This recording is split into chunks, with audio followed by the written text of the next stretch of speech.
Since it's getting close to Memorial Day, we always like to decorate a couple of weeks early.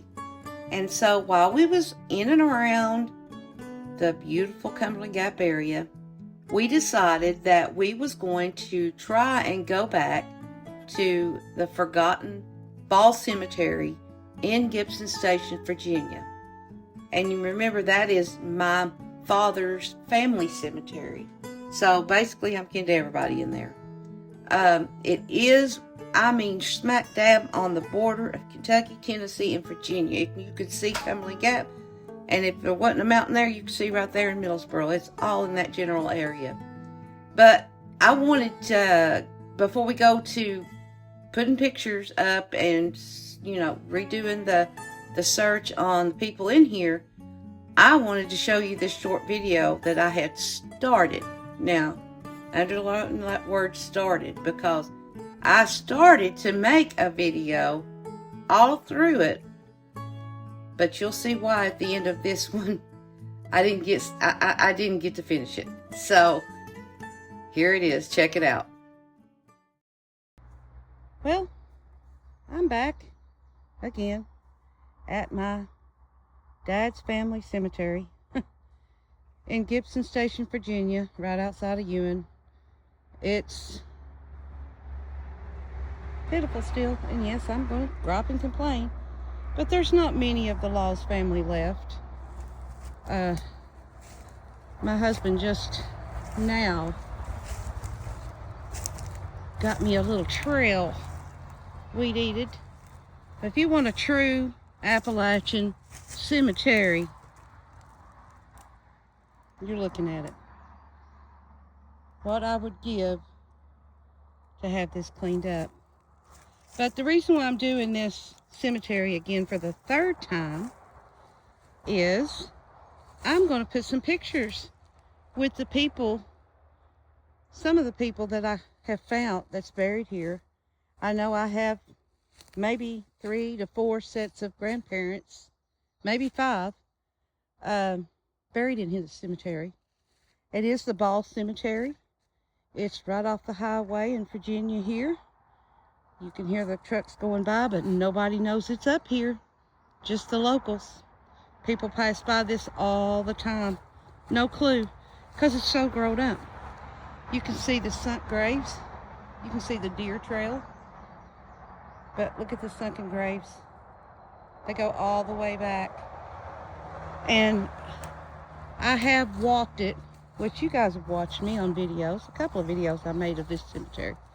I don't know why this cemetery fascinates me so much. And I think the reason is it's never been cleaned up that I could find all the tombstones that I want. Look at that tree right there.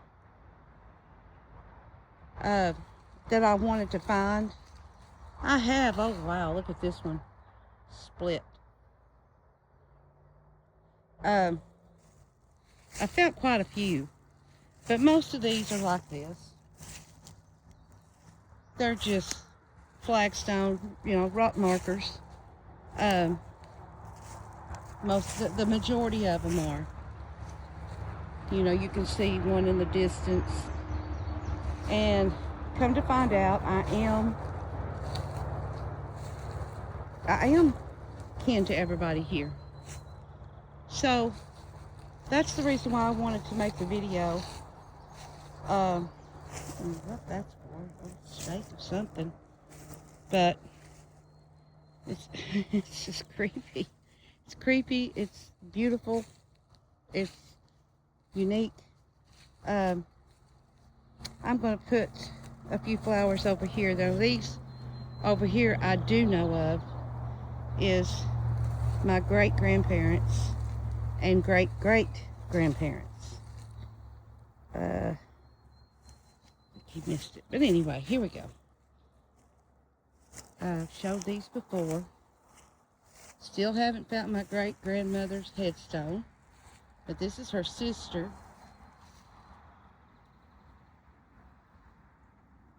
You can make that out. Hannah Cadle, born 1878 to 1927. She's buried right next to my great-grandmother, let's see, great-great-grandmother. But, you know, like I said, I can't even get in here to find the pieces, which Greg tried, but we can't even get in here to find the pieces that are missing. And oh no, I see some bees. That's not good. That's not good. This is my great-great-grandfather, and I'm not going to get too close to them bees, but he is a cadle, and I will get to that when I can. Yeah, there is yellow jackets. I'm not gonna stir them up. No siree. That old barbed wire. It. Gosh, I'll just lay the flower there because I don't want to stir up those people. Oh my gosh, no way. You know what? I don't think he went to my grandfather's grave. It's fell over. 'Cause he's right up there. He didn't get that far. Oh, man. Gregory. I'm going to have to risk it. I do have my boots on. Dang it. What I don't do to get... Look at that. It's fell over. He didn't get it. And now I'm going to have to go... Oh, I don't want to. Right there it is. That's my great-grandparents. There's another one that's fell over up there. That's Howard. No, that's Henry Laws and Elizabeth Cadle Laws that are buried there. And it fell over and Greg didn't even see it, which he didn't know. Okay. I'm hearing a lot of bees. So, I think I'm going to leave. I think Greg's got them stirred up. But I'm getting out of here. So, we will do this video. And I will put... I'm going to put some pictures to it. Thanks for watching.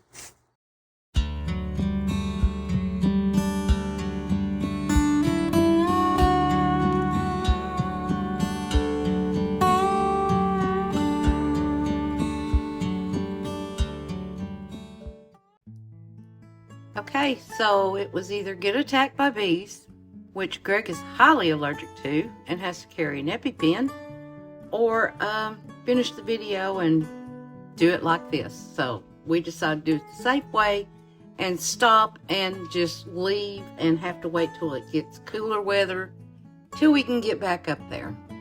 So we're going to go ahead and start. First we have Angeline Condrey Ball, 1855 to 1945. They called her Angie. And next to her is her husband, Tom A. Ball, 1863 to 1942. Now, the locals have heard of Tom Ball because there is a Tom Ball's cave close by. And according to some of the things I've heard about Tom Ball's cave, there was local moonshine going on back in the 40s, 30s, 40s, in and out of there. I don't know if it's true or not, but that is the legend. He did have a little cave named after him very close to the area. And him and his wife are buried in the shrine there.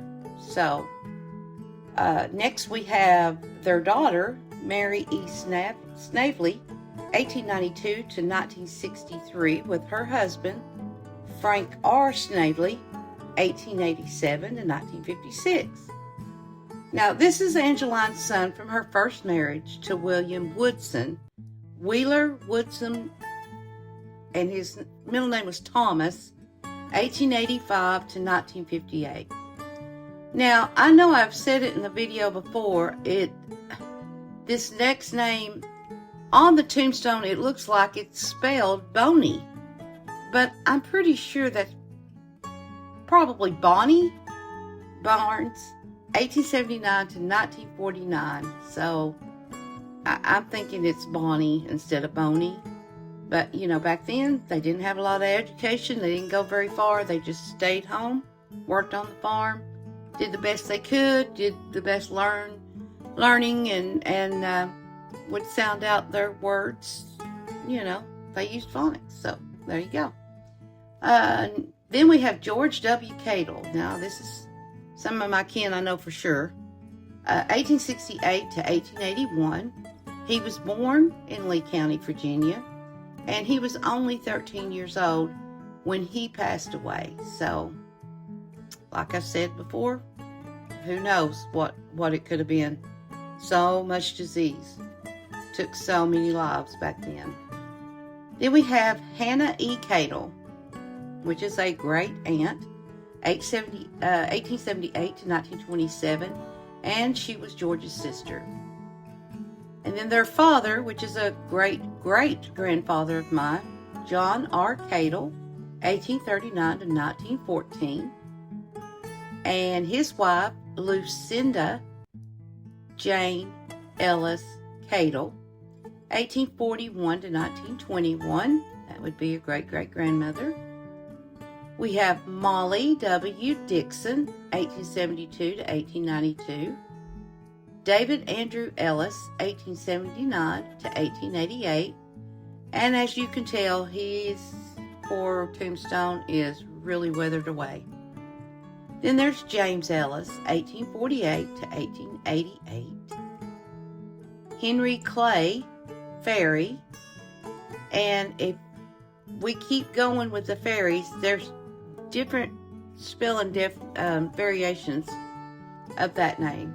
But it was 1845 to 1926, and we believe that he fought in the Civil War, but we don't know which side. I'm pretty sure it's probably the Confederate, but I could be wrong. Next to him is his wife, Rosa E. Ferry, 1874 to 1947.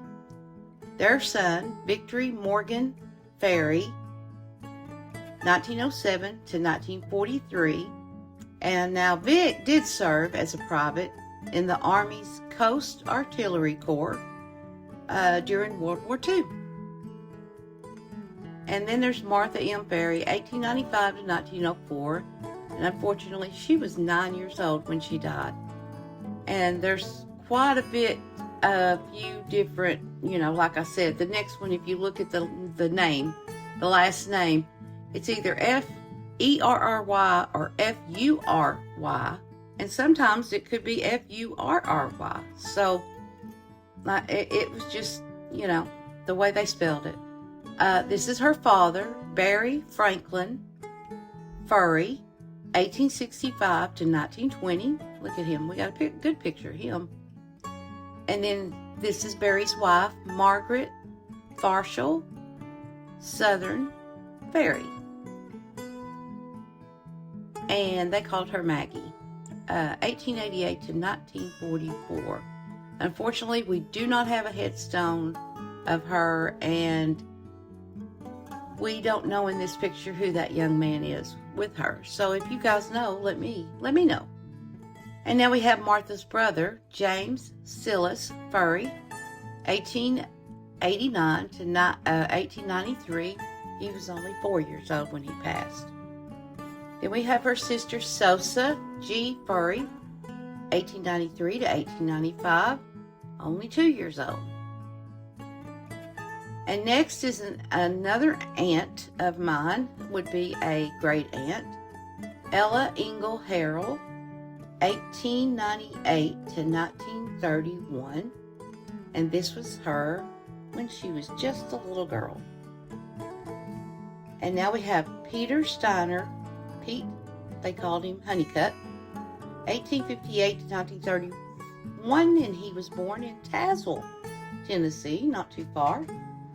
And these two right here, the next two, all they have on them is just abbreviations of their first name, and there's no dates.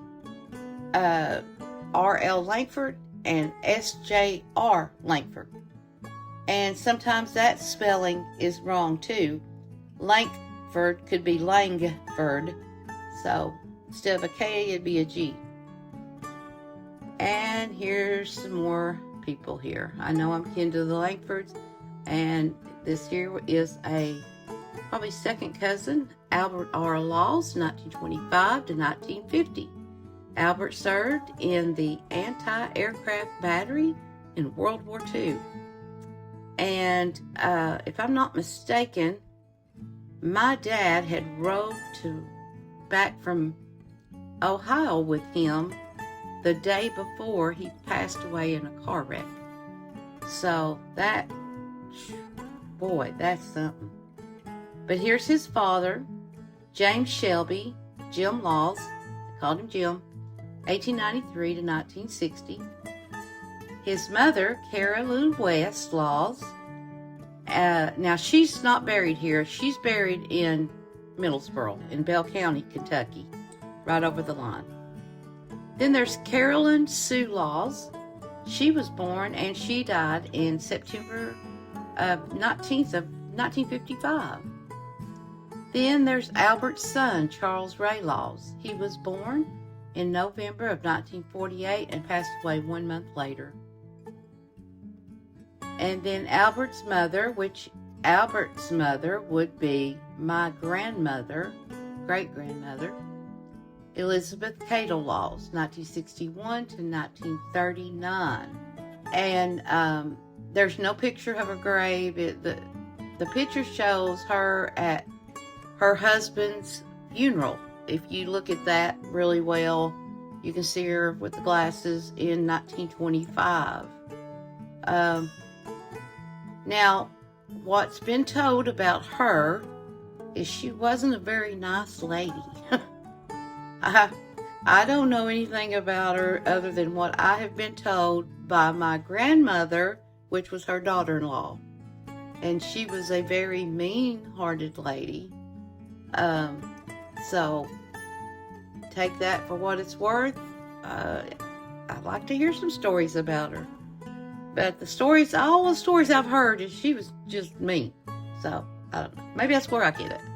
But anyway, here's her husband, my great-grandfather, Henry H. Laws, 1854 to 1925. And this picture shows him probably in the early 1920s. And he died of tuberculosis. So, that was rampant back then. And I know this is a little creepy, guys, but this is a picture that was taken at Henry's funeral at a cemetery. You'll notice that he had a glass-covered coffin. So that's unusual for me to see.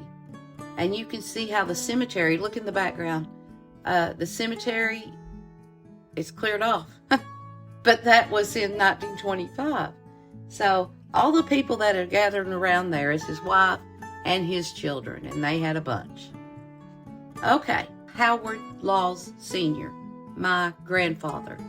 I did not get to know either of my grandfathers on either side because they died when my parents both were young. So I have some stories that my dad told me about him, that he wasn't a very nice guy either. So he was a little wild. He was born in 1903 and passed away in 1948. His wife, Lillian Ingle Laws, she is not buried there. She's buried in the Green Hills Cemetery in Middlesboro, Kentucky, where my dad is buried. So she has a very nice plot there. We have a really good picture of him. Look at that. He was a little on the wild side, a little on the mean side, probably took it after his mom. Don't know. Anyway, here is James Shelby Laws. They called him Jim, 1893 to 1960. And his wife, Carol Lou Laws, 1899 to 1985. And her death had not been put on the headstone yet. So it never will be, because that's the way some of these monument places will do. Anyway, here's their son, Jeff Willard Laws, 1918 to 1949. And here is another great aunt, Cornelia Nellie Cadle Linger, 1875 to 1909. Now, I know that her husband is not buried with her. He is actually buried into another cemetery that's just a few miles away.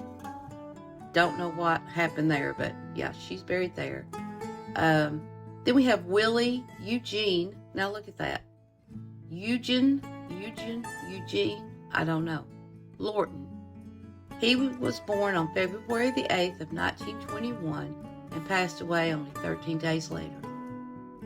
Then there's Ethel M. Maddox, 1900 to 1902. And of course, she was just a child, just a baby. Johnny Lloyd Nade, 1925 to 2010. Now, we think he was a veteran, but we don't know what branch he served in. And Johnny was also a pastor. Then we have Pete Owens, 1870 to 1932. And you can see that is carved right there on the headstone.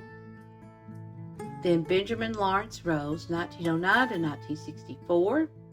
And this picture shows him with his wife, Bobby, and another woman. And we're guessing it was taken probably in the 40s. And this picture shows Benjamin in 1950. Now this is his wife, Bobby Golden Greer Rose, 1908 to 1999. And here's a photo of her we thought was really cool that was taken in the 1920s. But there is not a picture of her grave. Then there is their son, Robert Jackson Rose. They called him Jack, 1936 to 2005. And his wife, Donna Sue Spade Rose, 1942 to 2022.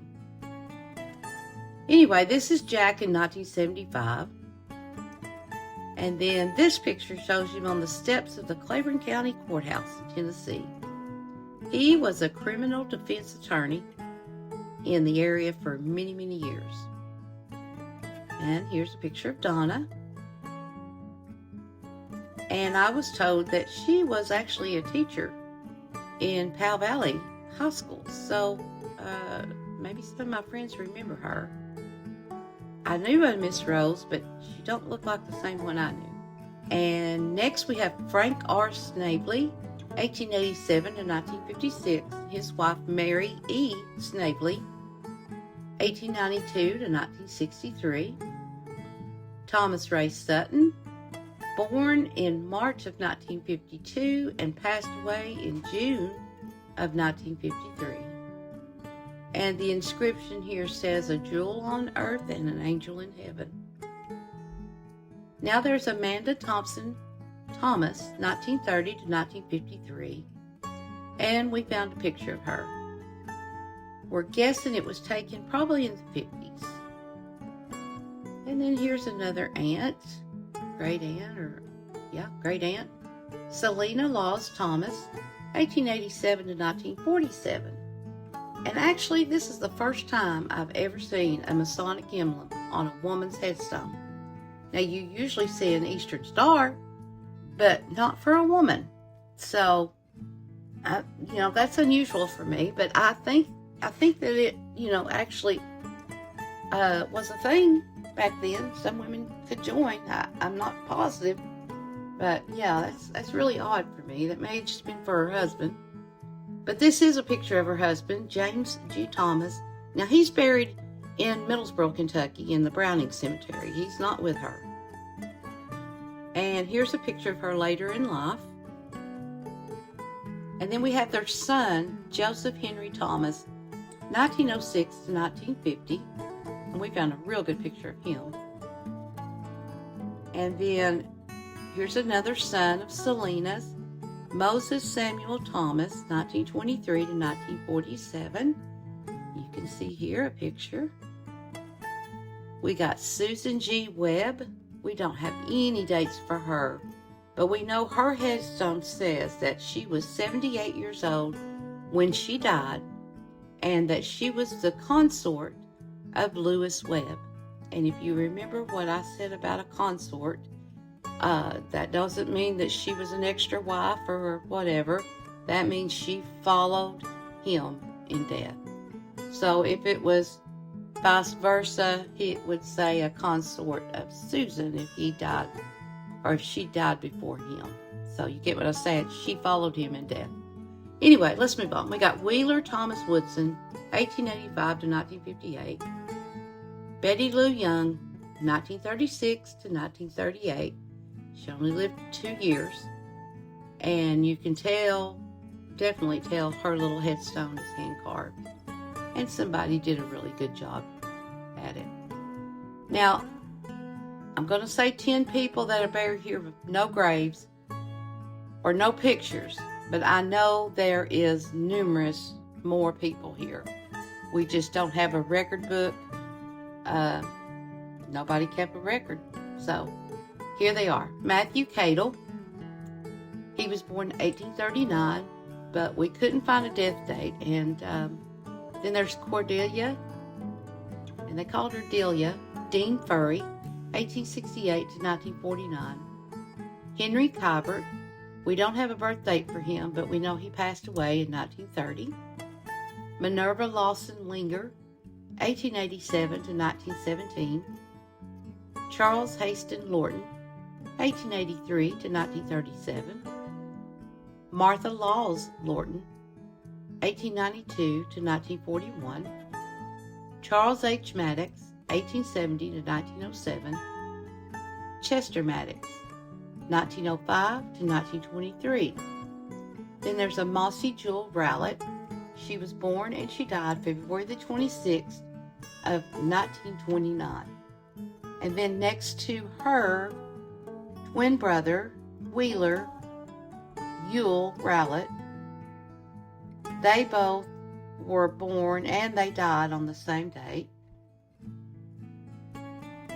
And that is all we've got. And the thing is, if we had that cemetery completely cleared off, who knows who we could find. Now, given, yes, there are a lot of rock headstones, nothing on them at all, but underneath all of that brush, they're probably laying everywhere, and we could find so many more people, and that we could remember them by, and connect the dots with our ancestral search. So that is going to do it again for the Ball Cemetery. I'm sorry I wanted to do this one again so bad, because I realized I never did get to put pictures of the people that we do know who's there. So maybe someday I can do another video and all of it will be cleared and we will be searching headstones and finding them. So let's pray that'll happen. Somebody might take pity and just go up there and clear it off for us. Who knows? But anyway, thank you for watching. Hope I didn't keep you too long. Hit that subscribe button if you don't care. Share it, and let's get our ancestors together. Remember our history. Thanks for watching. Bye-bye.